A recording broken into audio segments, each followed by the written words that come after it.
باپ حوالات کی ٹھنڈی دیوار سے ٹیک لگائے بیٹھا تھا اور سلاخوں کے اس پار اس کی ننھی بیٹی بے بسی سے لوہے کی چھڑیاں پکڑے کھڑی تھی۔ اس کی آنکھوں سے بہتا ہر آنسو باپ کے دل کو اندر تک چیر رہا تھا۔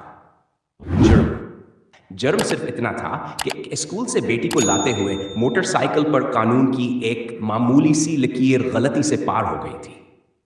خطا چھوٹی تھی لیکن سزا ایسی کہ روح بھی کانپ جائے۔ باپ کا اصل قصور یہ نہیں تھا کہ وہ غلطی کر بیٹھا، اس کا قصور یہ تھا کہ وہ طاقتور نہیں تھا۔ اگر وہ باصر ہوتا تو شاید قانون بھی راستہ بدل لیتا، شاید حوالات کے دروازے اس پر بند نہ ہوتے، شاید اس کی بیٹی یوں سلاخوں سے لپٹ کر ٹوٹے دل سے نہ رو رہی ہوتی۔ اس دن باپ نہیں ٹوٹا تھا، ٹوٹا تھا قانون، جو کمزور کے لیے سخت اور طاقتور کے لیے نرم پڑ جاتا ہے۔